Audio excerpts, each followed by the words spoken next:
Let's talk about breaking generational cycles without breaking yourself.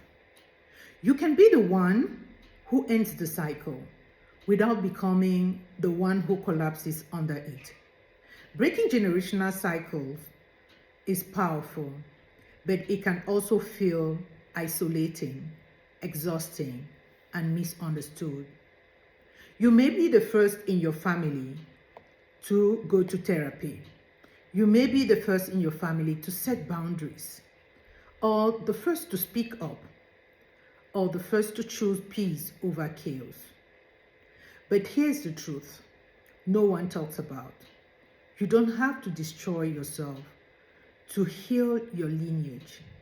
Today, we're going to be talking about how to break generational cycles without breaking your spirit in the process. This is Life Wisdom with Dr. T, a place where wisdom, healing meets growth, and becoming begins. We'll begin by looking at the weight of being the first. What do we mean by being the first? Being the cycle breaker often means carrying invisible pressure. You feel responsible for healing wounds. You may feel responsible for changing family narratives or even becoming the example. But somewhere along the way, responsibility turns into self-sacrifice.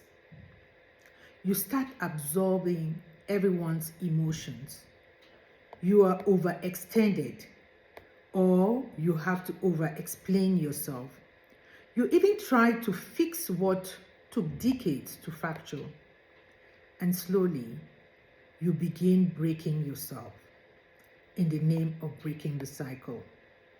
But healing is not martyrdom. You are not required to bleed to prove your growth. It is important to understand generational patterns. Generational cycles are not randoms. They are survival strategies that once made sense. Since silence may protect someone in a harsher area, hyper-independence may have shielded someone from betrayal. Emotional suppression may have been the only way to cope. But what once protected now may restrict. When you challenge these patterns, you are not dishonoring your family. You are upgrading the emotional software. And upgrades take courage. This takes us to the trap of overcorrection. When we become aware of dysfunction in families, we sometimes swing too far in the opposite directions. If your family avoided conflict, you may become aggressively confrontational. If you were emotionally distant, you may overfunction in relationship. If they suppressed dreams, you may push yourself relentlessly to succeed. Overcorrection is still reaction. True transformation is intentional, not extreme. You don't need to burn everything down. You need to build something healthier. We're going to look at the boundaries that are not betrayal. Boundaries are not betrayals. One of the hardest parts of breaking cycles is learning to say no without guilt. You may hear people say things. After you say no, of course, you would face resistance. And people will say things like, "You've changed. You're no longer the person we knew. You think you're better than us? That's not how we do it here." But I want to remind you, growth will always look like rebellion to those invested in repetition. Boundaries are not walls, they are filters. They allow love in, but keep dysfunction out. And protecting your peace does not mean your love for your family is less. It means you love yourself enough to evolve. it is important to find strategic ways to break these cycles. And the first way you can do is to heal privately before you preach publicly. Heal privately before you preach publicly. What do I mean? Transformation doesn't require an announcement. Let your consistency speak louder than arguments. You don't need to convince everyone. You need to remain aligned. The second point is to release the savior complex. Most of the time, people will make you feel like, oh, you're not the savior.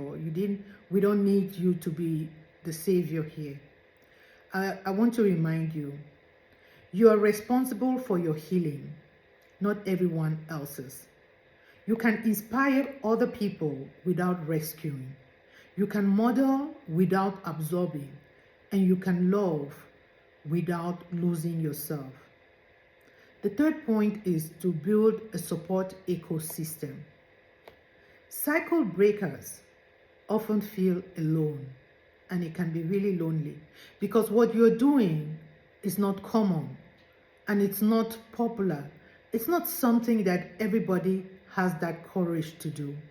And sometimes you may be looked upon as the odd one, and because you're doing something that is not common. So cycle breakers often feel alone. So you must find mentors, friends, or communities that normalize your growth.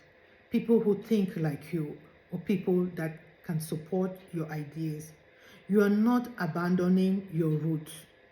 You are strengthening your branches. It is important to remember that this transformation needs to be sustainable. Breaking generational cycles is not about proving anything. It's not about proving anything. It's about creating a future that feels lighter and healthier. You're allowed to rest while rebuilding. You're allowed to grow without explaining. You're allowed to love without self-abandoning. Forgive without re-entering harm.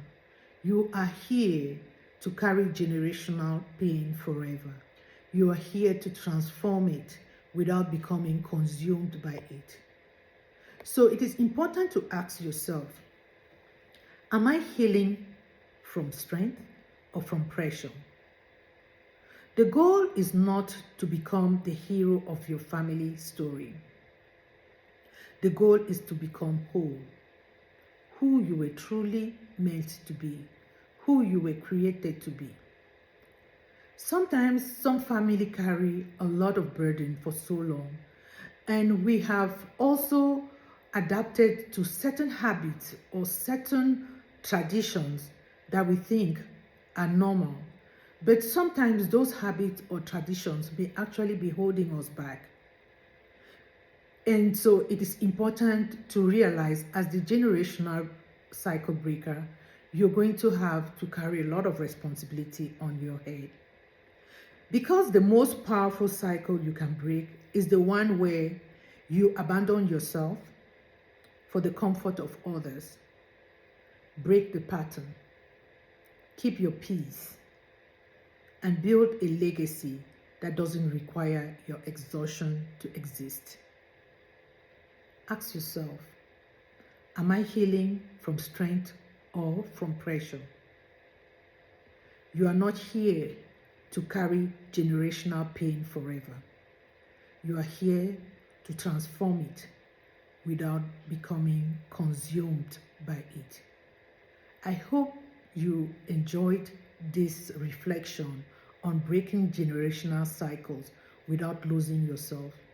Most often, those of us who have the courage to speak out when most people before us have remained silent, those of us who have had the courage to do certain things when most other people before us have either run away from it or refused to do anything, we actually must remember that in breaking those cycles, we should not lose ourselves, but we must break the patterns and keep our peace and build a legacy that doesn't require our exhaustion. Thank you for listening. I hope you enjoyed this reflection. If you did, please make sure to come back for more. Thanks.